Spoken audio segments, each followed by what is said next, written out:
Let me ask you something personal. Can your greatest loss somehow lead to your greatest legacy? I know, it sounds impossible.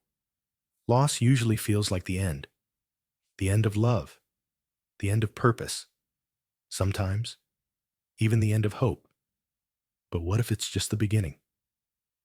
Today, I want to share with you a story that's not about royalty or riches, but about a widowed, foreign woman with no power, no title, just a broken heart and a loyal spirit. Her name was Ruth. Now, before you click away thinking this is just another Bible story, hold on. Because Ruth's story isn't about someone who had it all together. It's about someone who lost everything. She was from Moab, a land often looked down on by Israel. She married into a Hebrew family that had left their homeland during a famine. But tragedy struck fast. Her husband died. So did her father-in-law, then her brother-in-law. 3 women, 3 widows, alone, in a foreign land. And here's the moment that grabs me every single time. Ruth had every reason to walk away, to go back to her people, to start over. But instead, she clung to her mother-in-law Naomi and said something unforgettable. Where you go, I will go. Where you stay, I will stay. Your people will be my people, and your God, my God. Can you imagine that? Choosing loyalty over logic, choosing faith over fear. Ruth didn't just follow Naomi back to Bethlehem. She walked straight into a future she couldn't see, with a heart full of hope she couldn't explain. And maybe that's where some of you are right now. You're standing at a crossroads. You've lost someone or something. Maybe it was a relationship, a dream, a job, or even your identity. And now, the road ahead looks uncertain. But here's what Ruth's story whispers to all of us who've known loss. God is not done. What looks like a dead end to you could be the very place where God begins something eternal. So, stay with me. Because Ruth's journey from grief to legacy didn't happen overnight, but what unfolded was nothing short of miraculous. This is the story of a woman who refused to let pain write her ending. A story that proves, even when life falls apart, love can rise up. And legacy? Sometimes it starts in the most unexpected places. Let's walk with Ruth and see how her faith changed history. Ruth didn't just walk beside Naomi. She walked into the unknown with nothing but loyalty and faith. When Naomi told her, "Go back to your people," Ruth could have returned to comfort, to familiarity. But she didn't. Instead, she looked Naomi in the eyes and said words that have echoed across history. Where you go, I will go. Where you stay, I will stay. Your people will be my people, and your God, my God. Let that sink in. This was a woman from Moab, a place considered an outsider to Israel. She was a widow, childless, with no guarantees and no promises. And yet, she chose a path that led not toward security, but sacrifice. How many of us today would make that same choice? To leave behind everything we know, to follow faith into the unknown? When Ruth arrived in Bethlehem, there was no parade waiting, no royal welcome, only hard reality. She and Naomi had nothing. So Ruth did what she could.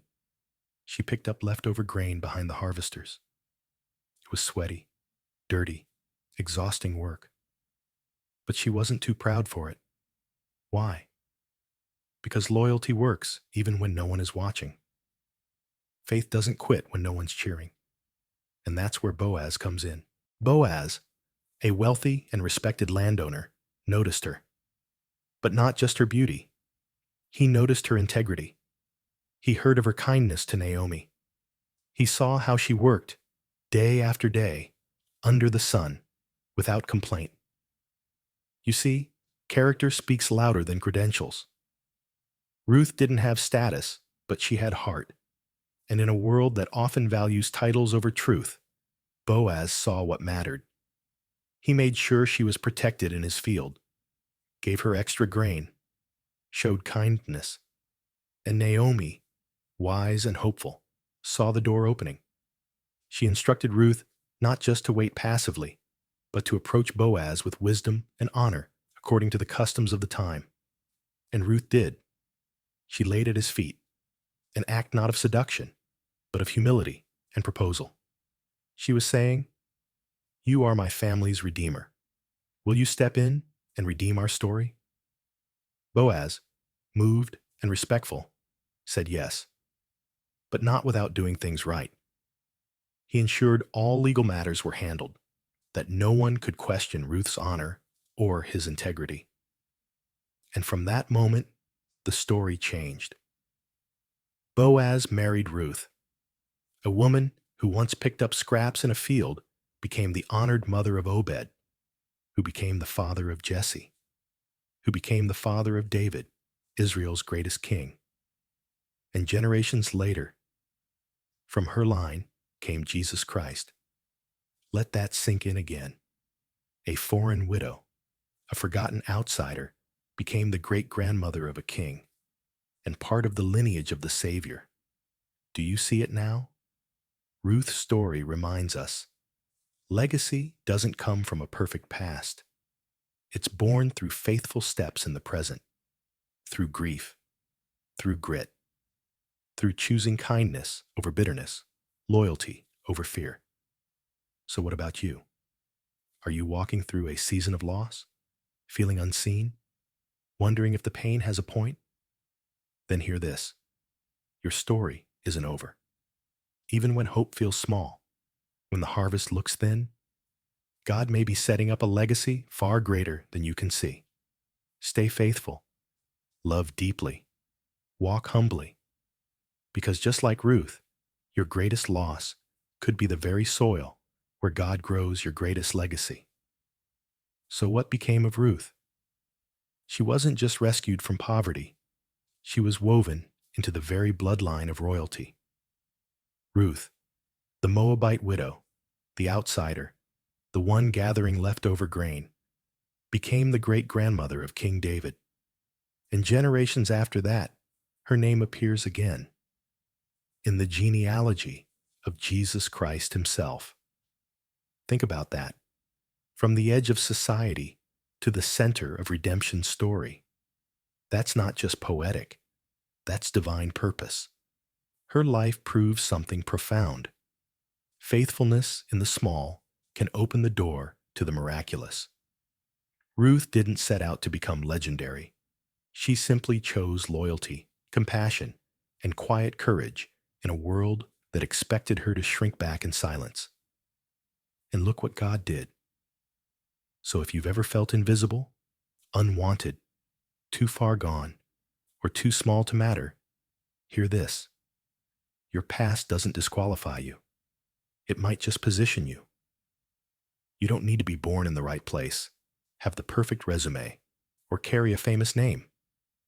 What you need is to stay faithful where you are, love well, and trust that your story is still unfolding. God specializes in turning humble beginnings into holy legacies. And maybe, just maybe, your greatest loss isn't the end of the story. It's the very soil where your legacy begins. So, what step of faith is God calling you to take today? What loyalty are you holding on to, even when it costs you? What if, like Ruth, your simple yes is the beginning of something eternal? Because in the hands of God, no act of faith is ever wasted, no step of love is ever overlooked, and no legacy is ever too small when it's rooted in His purpose.